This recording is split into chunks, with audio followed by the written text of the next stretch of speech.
Riba.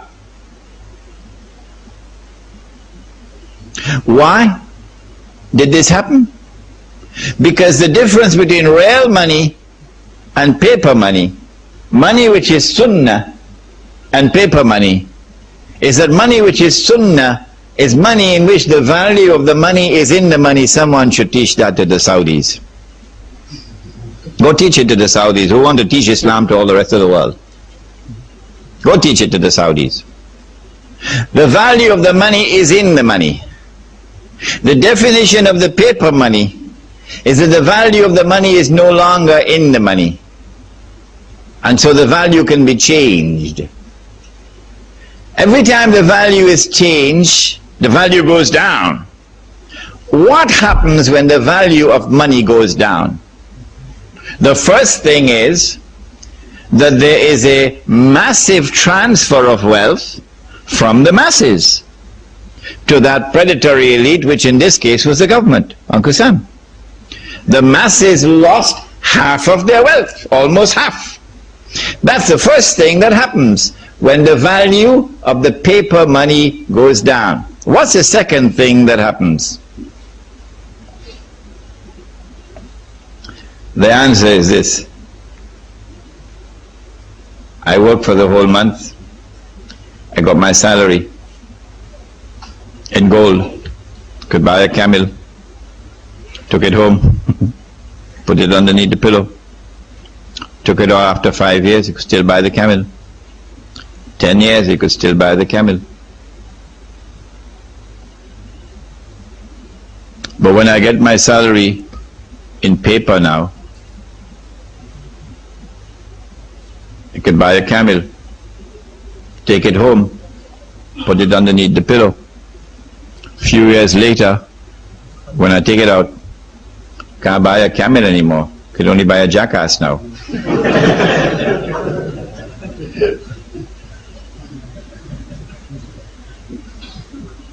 So now I am beginning to feel like a jackass because someone has ripped me off. Where did my money go?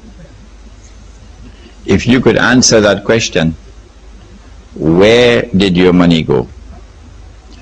Who took your money? And how did they take your money? You would understand the game that they're playing. We used to have men like that. In North America we had one Islamic scholar who was like that, and then they killed him. A man named Malcolm X. He didn't have a PhD from Al-Azhar, but he could see better than any sheikh.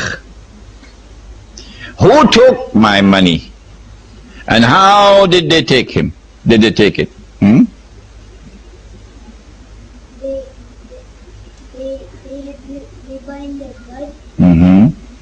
They had riba in their blood. They used a blanket when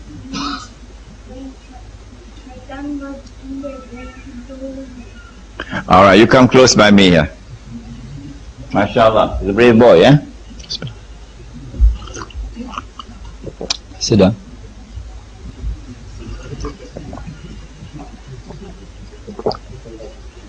I make a dua that one day you'll also sit here on the chair and you'll also give the lecture, inshallah.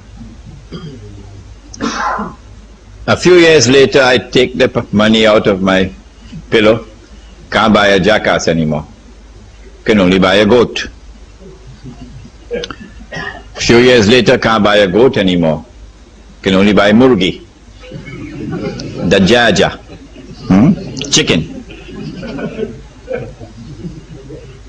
I mean, you got to eat a lot of halwa not to be able to see that this is haram. But the distinguished muftis of Islam still have to declare that this paper money is haram. The rip-off has taken place. The thieves have looted everything. Our people are now in miserable poverty, destitution, imprisoned in that poverty. كَادَ الْفَقْرُ أَنْ يَكُونَ كُفْرًا. said the Prophet ﷺ, that this poverty and destitution can lead a people to kufr, and that is what is happening in many parts of the world. But the Mufti still cannot see that this is haram. You will not get a fatwa from the Mufti that this is haram, much less to get a fatwa from the Mufti that this is riba. How is it taking place? They started with gold, paper being redeemable in gold. And then came 1933, when we should have woken up to see the game, but we didn't wake up. So in 1944, at the end of the Second World War, they now consolidated the system in the creation of an international monetary system now. Consolidated. The new international monetary system emerges out of the Bretton Woods Agreement in upstate New York. Every Darul Uloom should make it obligatory for the student to study the Bretton Woods Accord. You must study the Bretton Woods Accord to understand monetary economics today, so you can understand the subject of riba. Is it taught in the Darul Uloom? No, it's not. At Bretton Woods, what did they do? They said, no longer will paper be redeemable in gold. Only one paper will be chosen to be redeemable in gold. All the rest will not. The one paper which was chosen was the US dollar. So the US dollar would be redeemable in gold, but not sterling pound, and not Pakistani rupee, and not Indonesian rupiah, not Australian dollar. No, only one. So this is a major blow to the integrity of money. The second thing that they did was to declare that the only people who could come to Uncle Sam to redeem their paper for gold are governments.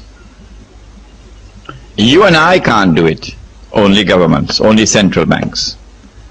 So now the entire system has lost 99% of its integrity. It has only 1% left of integrity, but those fellows are still eating halwa.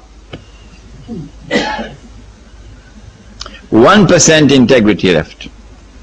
That governments, central banks can go to Uncle Sam with their US dollars and demand the gold.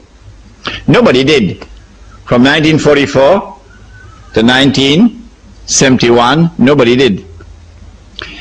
The Vietnam War took place in the late 60s, and Uncle Sam printed a lot of paper to finance the war.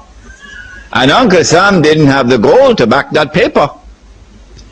At Bretton Woods, they had fixed the price of gold at $35 an ounce. Fixed. It is there in the Bretton Woods Accord.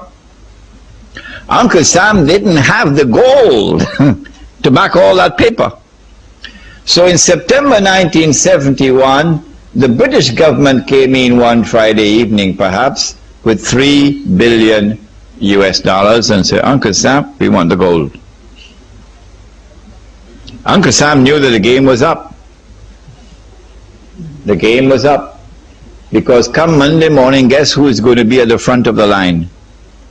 Saudi Arabia. Or who behind Saudi Arabia? Kuwait. Huh? And a whole long line of people, of government, central banks, we want the gold. So Richard Nixon retired to Camp David, and then on Sunday he had addressed the American people, and he said, we gave our word, but we don't have to keep our word.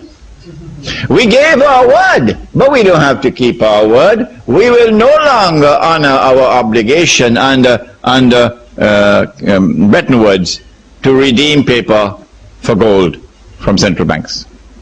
And so since September 1971, this may be news for some of you who have been eating halwa.